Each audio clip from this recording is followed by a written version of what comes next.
The first 3 minutes. 우리나라에도 지금 번역이 돼 있는데요. 이 책은 유명한 책입니다. 제목이 처음 3분간, 즉 빅뱅이 일어난 직후 3분 동안 일어난 일을 정리해 놓은 책입니다. 여러분이 보시는 이분이 옆에 책 저자입니다. 스티븐 와인버그라고요. 제가 텍사스 대학교에서 유학할 때 물리학과 교수셨습니다. 제가 천문학자지만 오늘 강의를 할 수 있는 이유가 제가 이 와인버그 박사님께서 1년 동안 강의하신 퀀텀 필드 시어리 양자 장론을 제가 수강했기 때문입니다.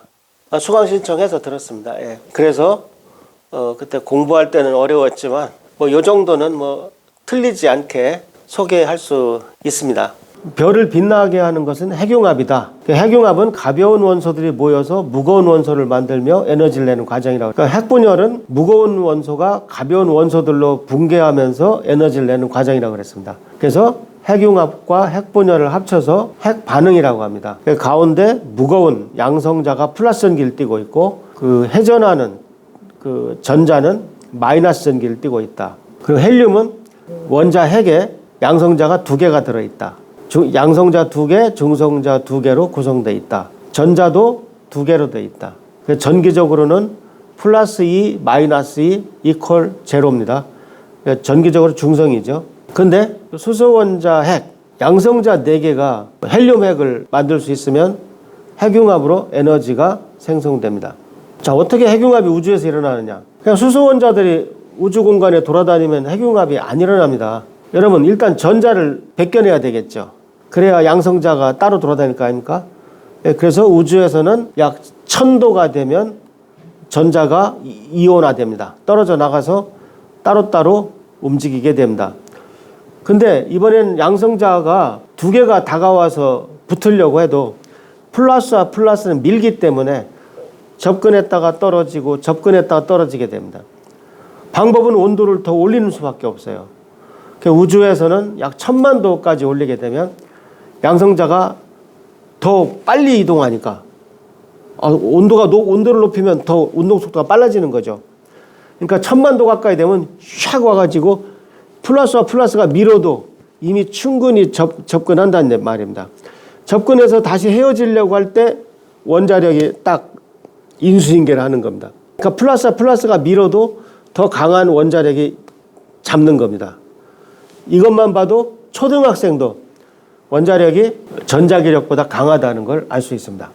사실 정확히 얘기하면 원자력에 2가지가 있습니다. 강한 핵력이 있고 약한 핵력이 있는데 오늘 저는 강한 핵력을 말씀드리는 겁니다. 근데 별이라고 하는 것은 가운데가 온도가 높아요. 중심이 온도가 높으니까 압력은 사방으로 이렇게 커지려고 작용을 하고 별 전체 중력은 안으로 쭈그러뜨리려고 합니다. 그러니까 중력은 수축시키고 압력은 별을 팽창시킵니다. 이것이 평형을 이루어야만 별이 안정되게 빛날 수 있는 것입니다. 근데 별은 참 기가 막혀요. 신이 심심하셔가지고 해를 쭉 늘렸어요. 그럼 어떻게 될까요? 해를 늘리면 가운데 온도가 떨어집니다. 온도가 떨어지면 압력이 약해져요. 그리고 중력이 이기죠. 그러니까 해를 늘리면 중력이 이기기 때문에 도로 들어갑니다. 그래서 이렇게 늘리면 순식간에 안정되는 모습을 이룹니다. 해를 좀 짜면 어떻게 될까요? 이렇게 쥐면 온도가 올라가요. 온도가 올라가서 압력이 더 커집니다. 압력은 밖으로 더 세게 밀어내요. 그러니까 별을 짜면 이렇게 다시 또 금방 안정을 되찾습니다. 마치 생명체처럼 온도 조절을 해요.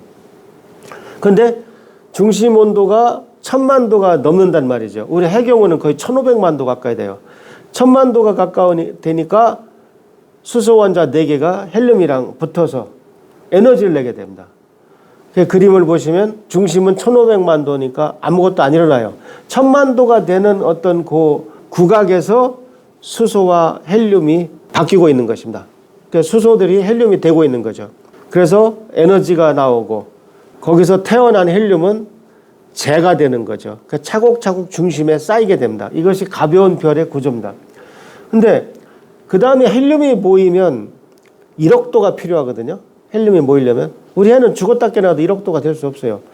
근데 무거운 별들은 중심에 1억도가 넘게 되면 이번에는 탄소들이 또 모여서 탄소, 질소, 산소들이 모여서 네온 마그네슘을 만듭니다. 온도가 더 높은 별은 네온 마그네슘이 철을 만듭니다. 철이 종착역입니다. 모든 핵 융합, 핵 분열의 종착역입니다. 그 가운데 철의 핵을 갖는 이런 별이 됩니다. 이런 별이 만일 폭발하게 되면 가운데 그 철의 그 핵만 남게 됩니다. 그 철의 핵은 중성자성으로 바뀌어요. 그 중성자성은 크기가 10km밖에 안 됩니다. 근데 옛날에 블랙홀이 우리 태양이 3km가 돼야 만들어진다고 그랬죠. 그 사람들이 안 믿었다고 그랬죠. 해를 어떻게 3km로 만들어? 해를 3km로 만드는 것은 지구를 사람 손톱만하게 만드는 겁니다.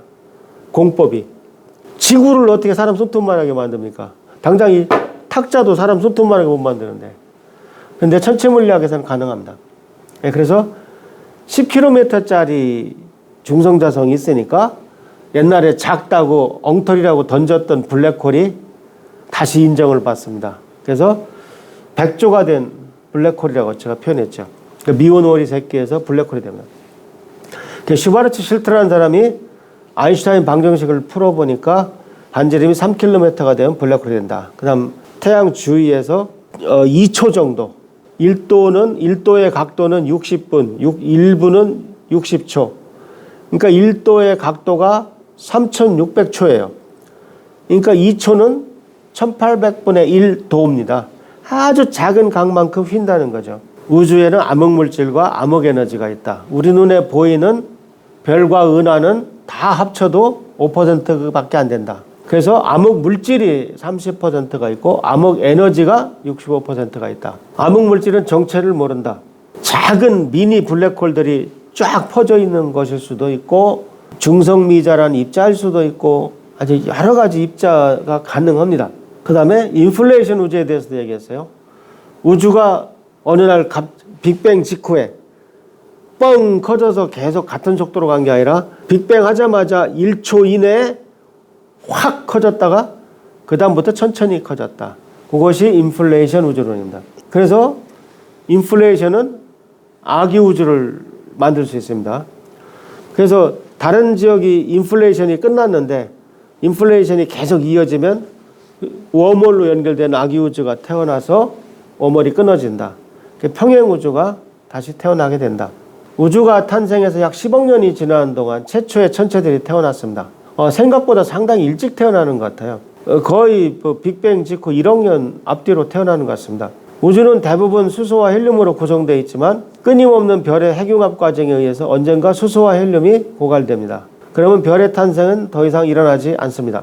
따라서 은하들은 백색외성, 중성자성, 블랙홀과 같은 별들의 시체만을 지니게 됩니다. 이것은 약 1조 년 뒤의 일입니다. 1조 년이요.